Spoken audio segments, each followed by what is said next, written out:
able to do the AP classroom homework, never fear, you'll get a shot at it. What I want to do real quick is show you how to turn it in. Dylan, you use your Chromebook. So what I want to do is show you how to turn it in so that I can give you a score. So again, this is one of those, like, I'm not going to be super flexible with this moments. If you didn't do it, no worries. You'll actually have a chance to do it today. I'm going to walk you through the 3 questions, so you shouldn't have any trouble getting it done. When you turn in these topic questions, what I want to see, or anything in AP Classroom, what I want to see is something that looks like this. I want to see a screenshot that shows me the assignment name, some dates, including the date that it was submitted, and then the score. This is showing 3 different assignments in AP Classroom, and that's fine. You can show me more, but you have to show me at least something that says 1.2 topic questions, and then it would have the assigned date on here, the due date on here, and when you turned it in, and then the score that you got on that. If you want to take a screenshot of your whole screen showing all that information, that's fine too. Too much is fine. I just want to be able to see the 1.2 topic questions, all those dates, and then your score. Yeah. Does it matter like what score we got? No, it doesn't. And we'll talk about that in just a minute. But yeah, your grade that I give you in Canvas is not going to depend on this score at all. Don't worry about that. I just want you to be doing the questions, okay? So if you didn't get those done, that's okay. Just open up your Chromebook and sign into AP Classroom anyway. If you did get them done, get them turned in right now, and then I'm going to walk you through the questions, because I want you to see what it looks like when I do them. Okay, so here's how I go through these topic questions, and what you're going to find is that these assignments in AP Classroom, the more time you spend on AP Classroom, the better your test score is going to be. And it's not because the questions are necessarily great. It's not because they're super aligned with the exam, but it's because it's the closest thing we have to practice. And every minute of practice you get is going to potentially improve your score on the exam. Here's the kicker. The big thing here is that you are probably going to find these frustrating sometimes. If you've used AP Classroom before, especially for science, then you know what I'm talking about. Like, there's mistakes. They can be ambiguous or unclear. You can not line up the diagrams and the wording. Like, it can get really ugly sometimes. But every ounce of frustration that you experience on the AP Classroom website will save you frustration on the AP exam in May. And it's great because this doesn't matter. There's no, this is not high stakes. This is incredibly low stakes. It's just practice. So the more practice you get, low stakes, dealing with things that are incredibly annoying, the better off you'll be on the exam. And those of you who have taken AP science classes at least know this already. So let me show you how I would go through a problem like this one. So if you can probably see it. If you can't see it and you want to see it, go to AP Classroom on your Chromebook right now. Like I said, if you haven't done them, go ahead and do them right now. It's fine. So it's got this diagram. It's got grass with plant starch. And here's the diagram of starch. It's got a rabbit, and the rabbit has something. This isn't starch. This looks like some sort of a lipid. And then it's all these possibilities. Which of the following statements best describes how organisms such as rabbits obtain the carbon necessary for building biological molecules? So we didn't need that diagram at all. That was useless. Let's go through the responses. Rabbits eat plants. Yep. Use energy absorbed from the plants. Sure. To make carbon atoms from electrons, protons, and neutrons. We don't make atoms inside living organisms. You might not remember that. You might not know that, but we don't. We certainly don't assemble them from free electrons, protons, and neutrons in the air. So it's not A. you're not likely to see an answer like this on the AP exam. This is absurd. The next one, rabbits eat plants, break down plant molecules, it sounds right, to obtain carbon, yeah, and other atoms that they rearrange into new carbon-containing molecules. That sounds like what we kind of associate consumers, like we eat stuff and then we use the pieces from that stuff. So it could be B. Rabbits eat plants and use water absorbed from the plants to hydrolyze CO2. CO2 is carbon dioxide. That's a gas. That's an atmospheric gas. The rabbits breathe it in from the air and use it as a carbon source. So here's one, you might not know, but it's possible that consumers, when we breathe in, we take in carbon dioxide from the air, and we use stuff that we get from eating grass and lunch, whatever it is that we ate today. We use the energy from that stuff to take those carbon dioxide molecules, break them apart, and use the carbon for something. But we don't. Producers do that. They use energy from sunlight to do that, but consumers don't. We can't directly use carbon dioxide from the air. It doesn't give us carbon, so it's not C. And then D, rabbits eat plants and make carbon-containing molecules by using carbon atoms that the plants absorb from the soil. So that's a tricky one, because it's basically the same as B, only it's specified that the plants got the carbon from the soil. So knowing that D isn't correct requires you to know that plants and other consumers don't get carbon from the ground. They don't pull up carbon through their roots. They get carbon from carbon dioxide in the air. And we'll look at all of that stuff down the road, but most of this is stuff all of this is stuff you've seen before. So you might have forgotten, but you've seen all this stuff before. So the correct answer to this is B. The next one, this is a diagram. It shows a model of the exchange of matter between organisms that live together in an aquarium. We've got a fish, we've got some French fries, and a plant, and then some chemicals that I don't know what those are. The model includes matter exchange between plants, fish, and bacteria. The bacteria are represented rod-shaped organisms. Oh, our French fries are bacteria living in the gravel at the bottom of the aquarium, okay?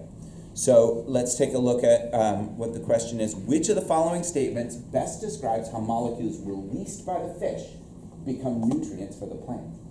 So most of you don't know really the connection between bacteria and the nitrogen cycle. You don't, if you were in apes last year, we studied this, but nitrification and denitrification and ammonium and organic nitrogen and nitrogen in the air and where all this stuff comes and goes, this is a big fat mystery right now. But let's see what we can do with the information in the questions. So the carbon dioxide molecules released by the fish, okay, here's the carbon dioxide molecules released by the fish, are converted by the bacteria to oxygen atoms. I don't see these bacteria doing anything to the CO2. The fish are producing CO2, but it's bypassing the bacteria entirely, so it's not A. B, the oxygen molecules released by the fish. I don't see the fish releasing oxygen. The fish is taking oxygen and releasing CO2. So that's not it, it's not B. C, the nitrites released by the fish. Here's nitrites right here. This is what's being released by the fish. It's not nitrites, so it can't be C. It's got to be D, whatever that is. The ammonia molecules released by the fish. That makes sense. I see ammonia molecules being released by my fish are converted by the bacteria to nitrates. All right, well, it goes from ammonia to nitrites, and then from nitrites to nitrates. Both of those jobs seem to involve bacteria. And then those nitrates get absorbed into plants, which is what it says here, which are used by the plants. This is D. This isn't a question about the nitrogen cycle. It's a question that asks, really is addressing, can you interpret a diagram? Okay. And then the last question, so this is an experiment. This is going to be like some of the data that you look at today that you collect with your mung beans. It's going to look real similar to this kind of stuff. So here we have a controlled experiment to investigate whether sawdust provides enough nutrients to support plant growth. So we've got sunflower seedlings broken into two groups. One that's grown just in sawdust, which is mostly cellulose, and the other is in potting soil, which is what you get from the store when you actually want to grow plants. And as we probably all would have guessed, the ones grown in potting soil grew much taller than the ones grown in the sawdust, and they looked better. So the question is, well, so what is the question? The observed differences between the groups most likely resulted from differences in the ability of the seedlings to produce which of the following monomers. So I don't know what a monomer is. I don't know what this is, and I don't know what this is, and I don't know what any of these things are. So what do? Well, here's what we can do. We can go back to the setup and ask ourselves, what's the difference between our experimental treatments? It's what's in the ground, right? Like what's in the ground, and then we can look at these different chemical diagrams and ask ourselves, where do plants get these things? Where do plants get hydrogen and oxygen? They get it from water. Can they get that from potting soil? Yeah. Could they get that from cellulose? Could they get that from sawdust? Yeah, I mean, sawdust could get wet. You could water sawdust. So probably hydrogen and oxygen are going to show up with no problem at all. What about carbon? Where do plants get their carbon? From the air, from carbon dioxide. So we're not going to have any trouble getting carbon dioxide either. The experiment is designed to see if the sawdust provides enough nutrients. The nutrients are going to give the things that aren't there already. Nutrients are things that aren't carbon, hydrogen, and oxygen. It's not just air and water. So what here looks like it might require a nutrient? Here's a nitrogen. That's not in water, and that's not in carbon dioxide. That must have come from the soil. So you wouldn't be able to get this. This says only. Let's look at this next option. This next option, there's a nitrogen here and a nitrogen, bunch of nitrogens here, and a phosphorus. So this set of substances would not be as readily available if a plant were growing in cellulose. You wouldn't be able to get the nitrogen from the cellulose because there's not much in it. It wouldn't be able to get nitrogen from the air because there's none in the air. And so we'd be lacking some of these things, whatever they are. And then D, there's some nitrogen here and phosphorus, but then there's one over here that's just carbons and hydrogens and oxygens. I think our plant can get its carbons and hydrogens and oxygens taken care of from sawdust and water and air. But you need something else to get nitrogen and phosphorus and a bunch of those other elements that we talked about. So I think our answer here is going to be C. The point of this is not that you should know all this stuff, because you shouldn't. Some of it's reviewed, and some of it I think would have been able to, some of you would have been able to puzzle out. The most important thing is the strategies that I just employed as I was going through those questions, ruling things out, figuring out, oh shoot, this isn't asking me about content, this is just interpreting a diagram. Being able to find some sort of absurd answer like, oh, it pulls electrons and protons and neutrons from the air. So one of your jobs on the AP exam in May is going to be to approach questions the way that I just approached these three. You take what you know and combine it with exam-taking skills. Those two things together are what get you a good score on the exam. It's not one or the other, it's both. You've got to have both, okay? So the work we do in AP Classroom is gonna really focus on the exam skills. That's why I'm gonna give you a lot in AP Classroom. You can expect 1 or 2 assignments a week. Usually it's gonna be relatively short, like 3 to 10 of these multiple choice ones. Get them right, get them wrong. It's not gonna affect your grade in the class, but it's great practice. And sometimes there will be longer ones where I ask you to take, do some free response, or maybe there's like a practice test or something that you take. And if I give you more than just a few questions to answer, then I'll give you more time to do that as well. In general, I'm not going to go through them like I just went through these.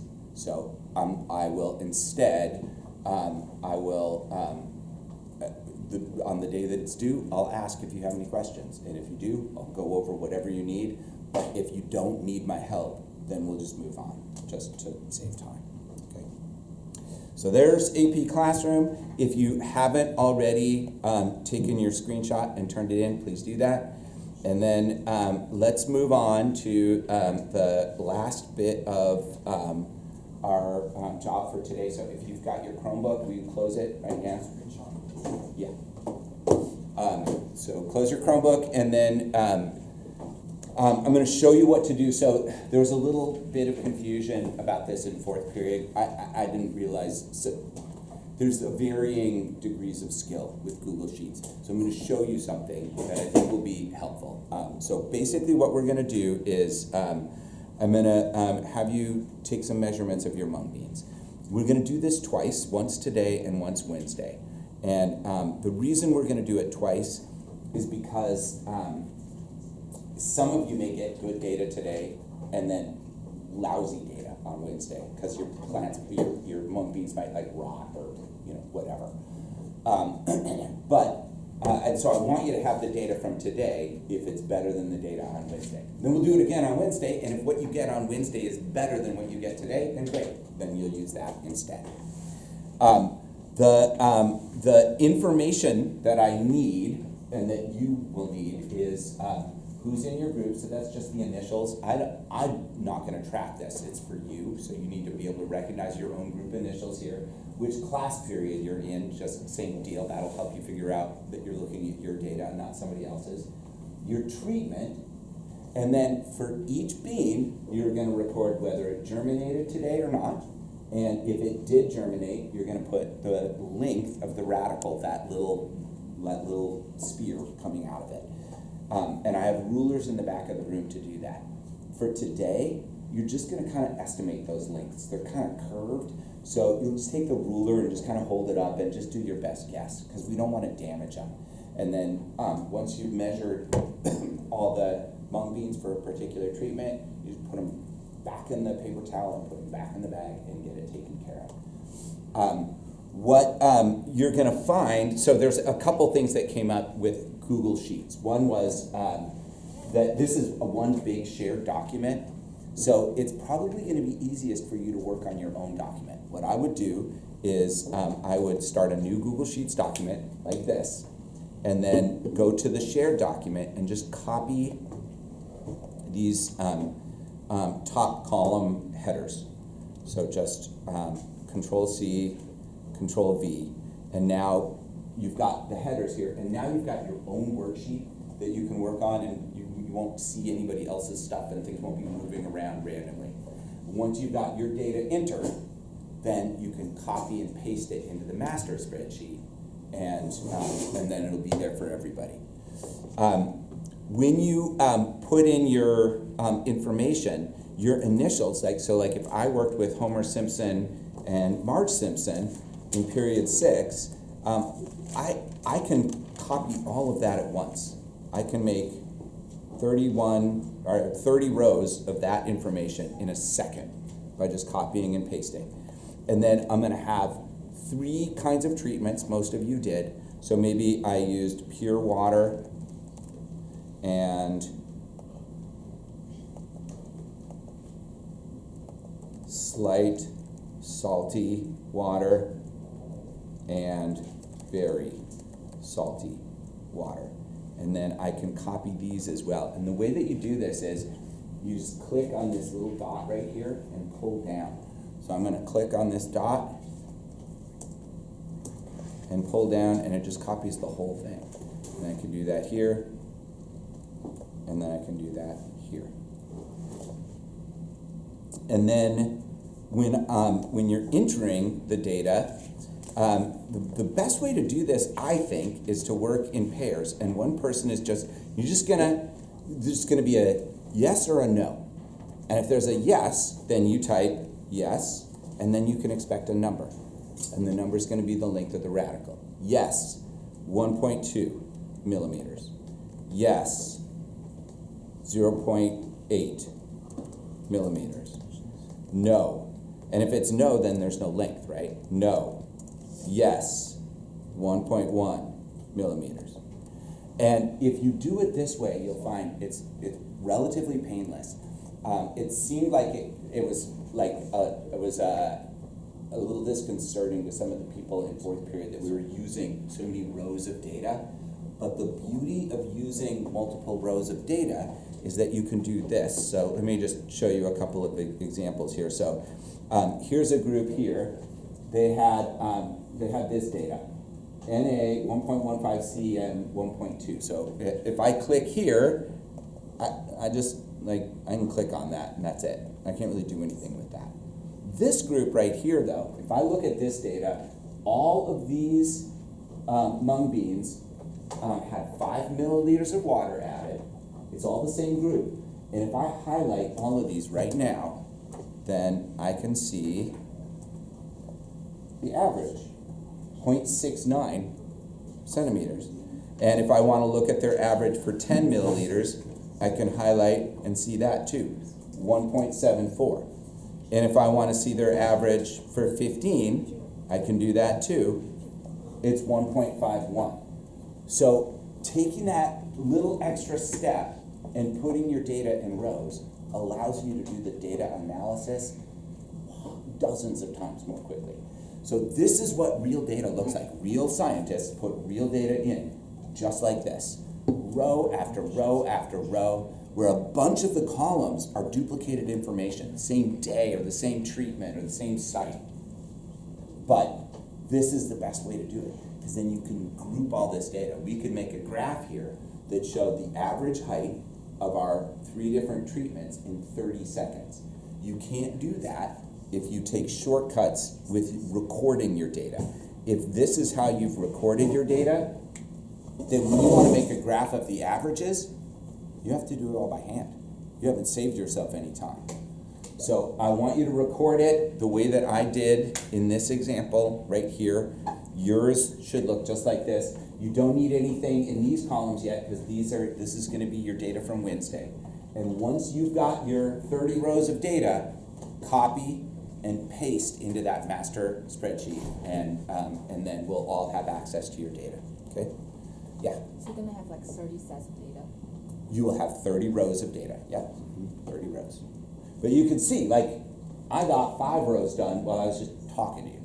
It doesn't take very long. It takes up a lot of electronic space, but it actually doesn't take really any longer than it would to just type the numbers in horizontally. Okay. So you have the remainder of the period to get as much data collected as possible. There were some people in fourth that found that their paper had dried out, their brown paper had dried out, so paper towel. So you could try to add some more water to it if you want, or you could start over if you want. The idea is between today and Wednesday, ideally everyone will have at least one good data set, all right? Okay, any questions before we get started? All right, let's make it happen.